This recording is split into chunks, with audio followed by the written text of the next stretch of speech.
नमस्कार, स्वागत है आपका सत्य हिंदी पे। मेरा नाम है रविंद्र सिंह शोरा। हरियाणा विधानसभा चुनाव के लिए वोटिंग 5 अक्टूबर को होगी और गिनती का काम 8 तारीख को होगा। मतलब नई विधानसभा के लिए सदस्यों का निर्वाचन की प्रक्रिया 8 तारीख को मुकम्मल कर ली जाएगी। लेकिन अभी जो विधानसभा चल रही है उसके सामने एक संवैधानिक संकट उत्पन्न हो गया है। संवैधानिक संकट जो आज तक हिंदुस्तान के इतिहास में पहले नहीं देखा गया। संवैधानिक संकट ये है कि जो संविधान है उसके अनुच्छेद 185 के तहत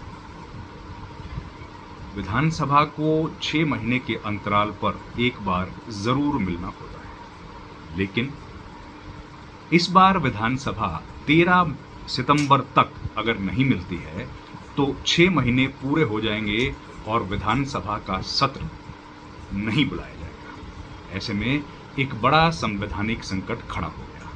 हमारी बात इस मसले को लेकर संविधान विशेषज्ञ और लोकसभा के पूर्व सेक्रेटरी जनरल महासचिव पीडीटी आचार्य से हुई।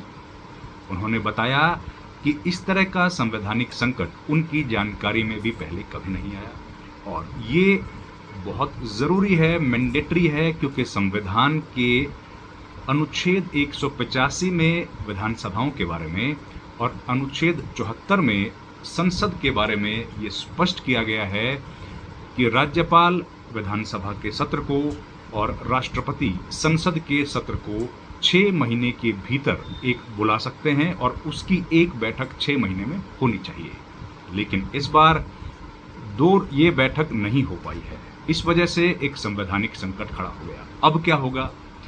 अब जब ये संवैधानिक संकट खड़ा हो गया है तो अनुच्छेद 185 की हमने बात की, 74 की हमने बात की, लेकिन इसमें केवल इतना लिखा है कि अगर मीटिंग नहीं होती है 6 महीने में तो संवैधानिक संकट तो खड़ा होगा, लेकिन अगर सरकार पर इसका क्या असर होगा? अगर मीटिंग नहीं होती है हाउस की तो संवैधानिक संकट है, लेकिन उसके बाद क्या? सरकार के ऊपर इसका क्या असर होगा? ये बड़ा मसला है।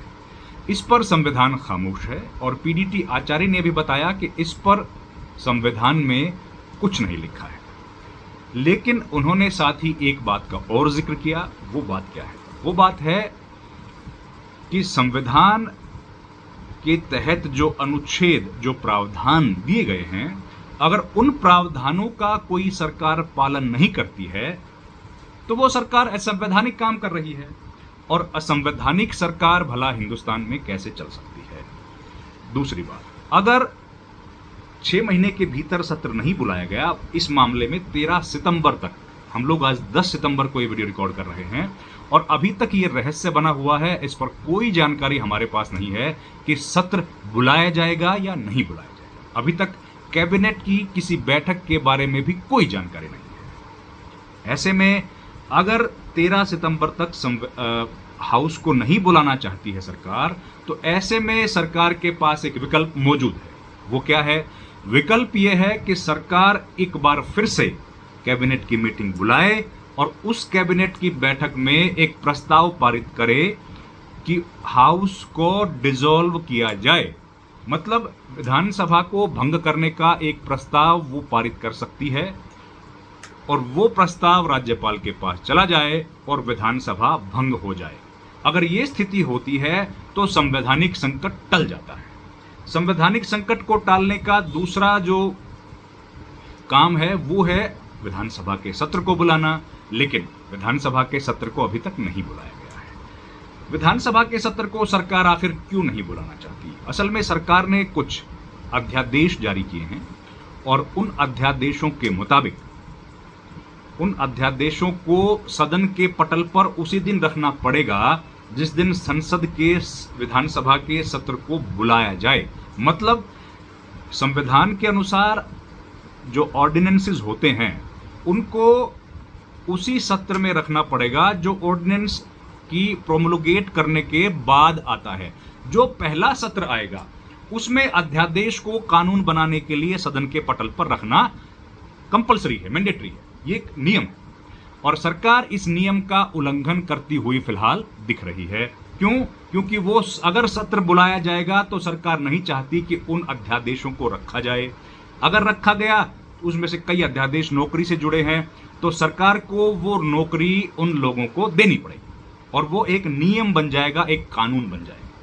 सरकार का जो अध्यादेश है, अगर सरकार उसको 6 महीने के भीतर लागू नहीं करती है, मतलब 6 महीने में नई सरकार बन जाएगी, नई असेंबली बन जाएगी और उसके बाद जिम्मेदारी होगी नई असेंबली की, नई सरकार की, कि वो पुराने ऑर्डिनेंसेस को लागू करके नया कानून बनाए और उसको कानूनी शेप दे या फिर उनको लैप्स हो जाने दे। ज्यादा संभावना है कि अगर सरकार बदली तो उन कानूनों को, उन ऑर्डिनेंसेस को लैप्स होने दिया जाएगा और अगर बीजेपी की सरकार वापस आती है तो इस पर कोई फैसला लिया जा सकता है। लेकिन यह बड़ा अजीबोगरीब संकट है, इस तरीके का संकट, और वो भी चुनाव के ठीक बीचों बीच। प्रधानमंत्री का दौरा 14 सितंबर को तय किया गया है, जब वो आएंगे हरियाणा में और संबोधित करेंगे कुरुक्षेत्र में एक रैली को, बीजेपी की रैली को। कुरुक्षेत्र वो लोकसभा सीट है जहां से नायब सिंह सैनी पिछली बार लोकसभा के सदस्य चुने गए थे और उन्होंने उसके बाद इस बार लाडवा से विधानसभा चुनाव लड़ने की घोषणा की है। आज उन्होंने नामांकन पत्र भी दाखिल कर दिया। तो लाडवा विधानसभा भी कुरुक्षेत्र लोकसभा के तहत ही पड़ती है। ऐसे में प्रधानमंत्री का यह दौरा जब होगा और वो 14 सितंबर को है, तो ये सवाल सबके जहन में आज उठ रहा है कि प्रधानमंत्री जब कुरुक्षेत्र की धरती पर रैली को संबोधित करने के लिए आएंगे तो क्या उस वक्त तक हरियाणा की जो अभी की असेंबली है वो बनी रहेगी या उसको डिसॉल्व करने का प्रस्ताव कैबिनेट की तरफ से पारित कर दिया जाएगा, या फिर एक असंवैधानिक संकट का फेस करने वाली सरकार में उनका स्वागत किया जाएगा। तो ये एक बहुत अजीबोगरीब किस्म का संकट है जो हमारी जानकारी के अनुसार, और पीडीटी आचार्य से भी जो बात हुई उन्होंने भी यही कहा कि उनकी जानकारी के अनुसार भी अनप्रेसिडेंटेड है। इस तरीके का संकट इसके पहले कभी उत्पन्न नहीं हुआ। ऐसे में सरकार के जो लीगल सलाहकार हैं, जो कानूनी सलाहकार हैं, उनके बड़े कानूनी अफसर हैं, उनसे हमने बात करने की कोशिश की, लेकिन अभी तक हमारे पास कोई सूचना उधर से नहीं आई है कि सरकार इस संकट को भला कैसे निपटेगी। हमने कांग्रेस पार्टी के भी नेताओं से बात करने की कोशिश की, लेकिन उनका भी अभी इस पर कोई विचार सामने नहीं आया है। लेकिन ये संकट तो है और इस संकट का समाधान क्या करेगी सरकार, ये बड़ा दिलचस्प होगा देखने के लिए। क्योंकि चुनाव से ठीक पहले अगर सरकार को ये प्रस्ताव पारित करना पड़ा कि असेंबली को डिसॉल्व किया जाए, तो ये सरकार की कहीं ना कहीं किरकिरी होगी। और अगर सरकार ये प्रस्ताव, क्योंकि अगर ये डिसॉल्व किया गया तो राष्ट्रपति शासन लगेगा, अगर डिसॉल्व कर दिया गया तो उसी केस में राष्ट्रपति शासन लग जाएगा हरियाणा में। और क्या हरियाणा की बीजेपी की सरकार, जिसकी केंद्र में भी सरकार है, क्या वो ऐसा करना चाहेगी कि उसकी सरकार ना रहे, राष्ट्रपति का शासन लग जाए और फिर वो लोग चुनाव में जाएं? और अगर राष्ट्रपति शासन नहीं लगाना चाहते हैं तो सरकार कहीं ना कहीं संविधान की जो अनुच्छेद है उनकी धज्जियां उड़ाती हुई दिखेगी और विपक्ष के पास एक बड़ा मुद्दा इस चुनाव में मिलेगा। लेकिन क्या असंवैधानिक सरकार को भारत के राष्ट्रपति या राज्यपाल मान्यता देंगे? ये भी एक बड़ा अहम प्रश्न है। इन तमाम सवालों के हम लोग इंतजार कर रहे हैं, इनके जवाब का हम लोग इंतजार कर रहे हैं कि कब इन सवालों के जवाब सरकार की तरफ से दिए जाएं। हालांकि अभी तक सरकार ने कुछ जवाब नहीं दिया है, लेकिन इंतजार हमको है। कुछ संविधान विशेषज्ञों से हम लोग और बात करने की कोशिश करेंगे, हमने बातचीत की भी है और बाकी लोगों से भी बात करेंगे ताकि इस पर और गहराई से हमारी समझ बढ़े। अगर हमसे कोई त्रुटि हुई है तो उसको भी हम लोग दूर करने की कोशिश करेंगे। लेकिन फिलहाल जो हमारे पास जानकारी है उसके अनुसार हरियाणा एक अनप्रेसिडेंटेड कॉन्स्टिट्यूशनल क्राइसिस से गुजर रहा है और इसके पहले ऐसा नहीं देखा गया। इसका हरियाणा सरकार क्या माकूल जवाब देगी, ये बहुत अहम होगा, क्योंकि चुनाव से ठीक पहले हरियाणा सरकार का ये कदम न केवल हरियाणा की जनता, मतदाता, बल्कि विपक्षी पार्टियां भी बहुत करीब से देख रही हैं। आपका बहुत बहुत धन्यवाद।